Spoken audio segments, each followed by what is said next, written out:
safety at work. Welcome to this Fáilte Island video series designed to support tourism and hospitality businesses in meeting our employer obligations. My name is Dominica Sullivan. I'm a human resources consultant with Action HR Services. In this video guide, I will address the subject of health and safety at work. We will discuss employee and employer responsibilities and obligations to ensure health and safety and welfare in the workplace.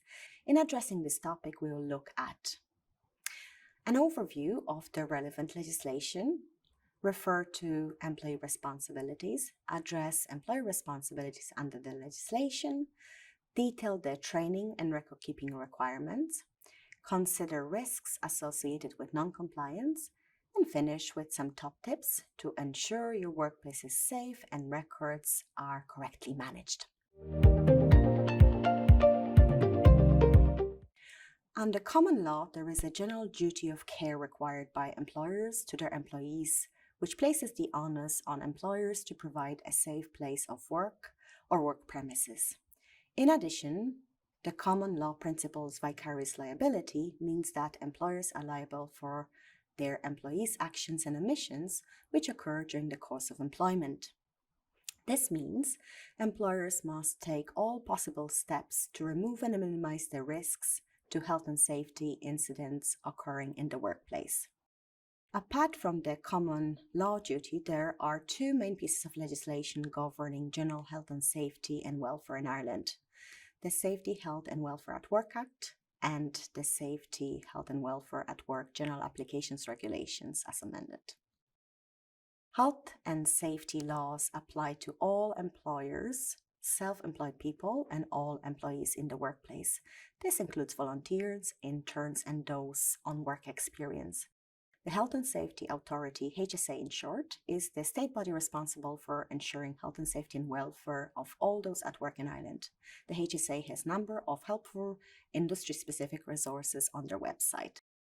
As an employer, you have a duty to ensure the health and safety and welfare of all employees as far as reasonably practicable. This means that as an employer, you have exercised all due care in identifying hazards and assessing the risk at the workplace. You have put in the necessary protective and preventive measures, including health and safety statement, policies, related health and safety training for staff. Employees also have a duty to take reasonable care of their own health and safety and not to act in any such way that would endanger others working around them. They must also cooperate with employers on health and safety matters. Let's look at employee and employer responsibilities in more detail now. First, we will look at the employee's responsibilities. Employees should take reasonable care of their own health and safety and cooperate and follow reasonable instructions. They should read and understand the organization's safety statement and carry out work in accordance to this. They must not engage in any improper conduct that could endanger safety or health of those colleagues and the public. They must use the equipment correctly and wear personal protective equipment when it is provided. Employees must also report all potential hazards, unsafe and unhealthy conditions, or working practices. They should partake in health and safety training. Employees have to take appropriate breaks and must not be under the influence of an intoxicant when at work. They may nominate a representative in regards to consultation with the employer in matters related to health and safety. A safety representative is an employee elected by their fellow employees whose main role is to represent them to management on all health and safety related issues. As an employer, you must provide the selected safety representative with the training to carry out their role.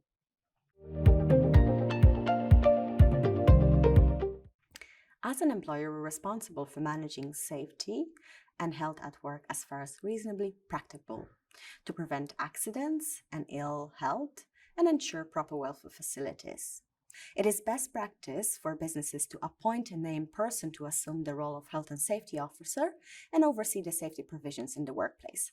The main duties of this person would be as follows: to guide and advise on all health and safety and welfare matters, to ensure that the company fulfills all statutory requirements in respect of the Safety, Health and Welfare at Work Act, to ensure that the appropriate education and training are coordinated and carried out using both in-company and external resources, to undertake regular and detailed revisions and audits of company procedures and methods of operation, and to record in detail finding of these, any remedial action taken, and to ensure that they are kept up to date. This individual will be responsible for the development of safety statement in consultation with employees and their safety representative. In order to fulfill your obligations, there are 5 essential steps you must take. You're required to identify hazards in the workplace, for instance, trailing electrical leads across floors to socket points, broken floor tiles, snoozing on a step, etc. Assess the risks in relation to these hazards, for example, the high risk of somebody tripping, falling, and hurting themselves due to trailing electrical leads. Choose control measures to minimize or eliminate these risks. For instance, run the cables under the carpet to minimize the risk of a trip, fall, and injury. Prepare and maintain a written safety statement. Communicate risk and controls to those who are carrying out the work. You can find a template for the health and safety risk assessment and a template for the safety statement in the supporting resources accompanying this video. You must ensure safe working practices are observed and have written procedures in place, as the safety statement policies in relation to lone working, bullying and harassment, sexual harassment, intoxicants, no smoking, fire safety, emergency evacuation policy, etc. As an employer, you must prepare a written safety statement. A safety statement is a plan for managing health and safety in the workplace. It should set out the hazards identified in the workplace, the risks associated with those hazards, and the controls or protective measures that have been put in place to minimize or eliminate these risks. In addition, the statement should cover employer and employee responsibilities. The statement should also set out the plans and procedures to be followed in the event of an emergency. When risk, legislation, work practices, or equipment change, the safety statement should be reviewed and redistributed throughout the organization. It is also good practice to review risk assessments on an annual basis and update the safety statement as required.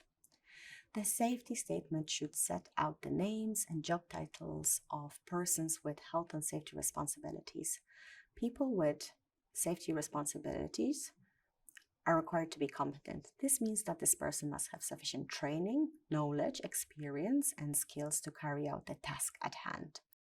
This includes the safe design and maintenance of places of work, including entrances and exits, and providing safe machinery and equipment. This also includes the provision of relevant personal protective equipment required to carry out the role safely, such as glove, safety clothing, footwear and knives for kitchen staff, and training in use of equipment.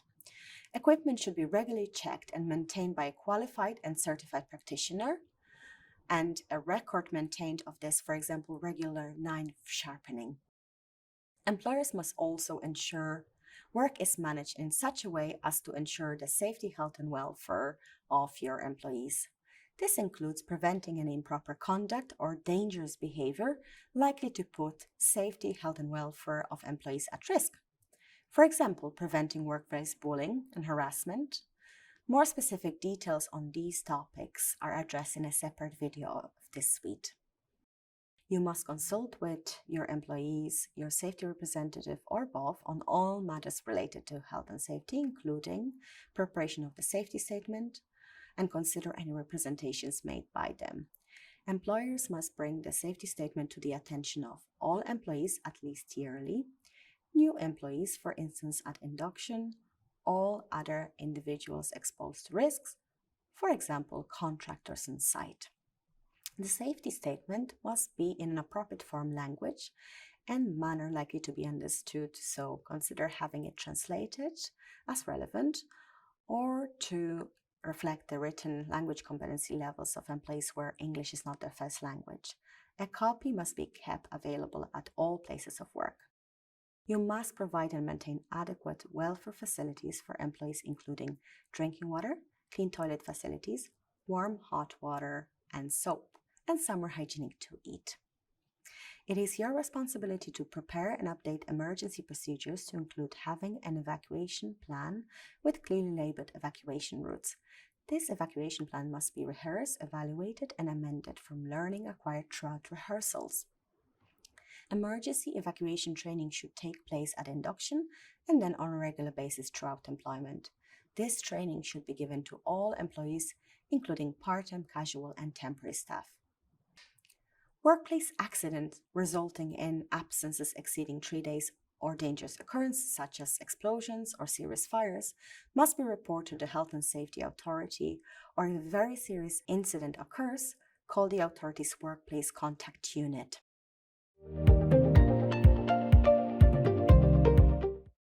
Health and safety training, apart from being a legal requirement, is one of the most effective ways of establishing and ensuring compliance with standards of health and safety in the workplace. Well-trained employees are less likely to cause or to suffer accidents than untrained employees. If you must provide employees with inappropriate training, information, equipment, and supervision to enable them to carry out tasks in a safe manner, training must be carried out by a competent person. It must include demonstrations as required, for example, in the appropriate use of PPE, and the employee must be able to understand the training provided. Certain measures may therefore be necessary to ensure understanding, for example, translating into languages other than English or providing interpreters. Training required must be specific to the particular roles and duties of employees. However, all employees on commencement of employment should complete basic safety training, fire safety training, and manual handling training. In line with the European Union Transparent and Predictable Working Conditions Regulations 2022, where an employer is required by law or by a collective agreement to provide training to an employee so that they can carry out their role, such training must be provided to the employee free of cost, count as working time, and take place during working hours. Basic safety training should include the hazards and risk within the workplace, any hazards and risk affecting specific tasks or operations carried out by the person, all control measures in place to minimize exposure to this risk, essential information and instructions on the job to be carried out and how the work is carried out safely, measures to be taken in an emergency. It is the responsibility of employers to ensure employees are trained on what to do in the event of fire. It is recommended that training takes place at induction. Refresher training should take place at least once per year, and a fire drill for all employees should be conducted at least at 6 monthly intervals. A guidance resource is provided to accompany this video, which specifies what fire training should cover, including but not limited to fire prevention duties, emergency procedures, and the role of fire doors. Approximately 1/3 of all reported accidents involve manual handling injuries. Manual handling training must be specific to the tasks of the employee, and a manual handling practical assessment should include assessing the employee in their actual work environment, carrying out their normal duties. There is no set requirement for repetition of manual handling training. Refresher training should be provided at least every 3 years, or where there's a change in work practices resulting in the introduction of a new system of work related to manual handling or use of equipment to handle loads. Manual handling training should be delivered by a qualified QQI Level 6 manual handling instructor. This can be an external or an in-house instructor, although it can be beneficial for this trainer to be in-house, given the nature of seasonal and casual new staff onboarding in the industry. It is a legal requirement for employers to provide adequate first aid equipment, facilities, and trained personnel for their staff. For premises with up to 99 employees, there should be one qualified first aider in the safety statement, and risk assessment shows it is necessary. For workplaces between 100 and 399 employees, there should be one qualified first aider. For workplaces with between 400 and 699 employees, there should be 2 qualified first aiders. Before taking up the first aid duties, A first aider must hold a valid certificate of competence in occupational first aid issued by an organization whose training and qualifications are approved. Every 2 years, the first aider should attend a refresher course on first aid to retest the competence before the certificate expires. It is a legal requirement that staff involved in food environment are trained and or supervise commensurate with their work activity. The Food Safety Authority of Ireland has published a set of guides to food safety training to assist employers in determining what needs to be included in training. There are 3 different levels of training for food and non-food handlers. Those that are responsible for the business's HACCP system, food safety management and record keeping, must undertake adequate training in the application of HACCP principles. It is a legal requirement in Ireland to indicate to consumers the use of any of the 14 listed allergenic ingredients used in the production or preparation of food. All food service staff should be trained in food allergen awareness and communication. There is no legal requirement to complete refresher training after a specific period of time. However, it is recommended that refresher training takes place every 3 years. For further information and resources on food safety can be accessed on the FSAI website. Responsible service of alcohol training is for all staff working in the alcohol service industry. Only those over the age of 18 can serve or sell alcohol. It's designed to guide employees on the development of policies and procedures surrounding the safe service of alcohol and to minimize the risk of alcohol-related problems as a result of inappropriate consumption. Other areas of training that might be required in your business include visual display unit training, working at height training. You can find further information in the training guidance resources. Let's discuss the health and safety record keeping requirement next. You must keep and maintain up-to-date health and safety records and documents. This includes safety statement, health and safety policies, risk assessments and controls put in place, monitoring checks, health and safety inspections, new equipment and maintenance or repair of plant and equipment and faulty equipment as well as breakdowns, reported accidents and incidents, staff training and retraining.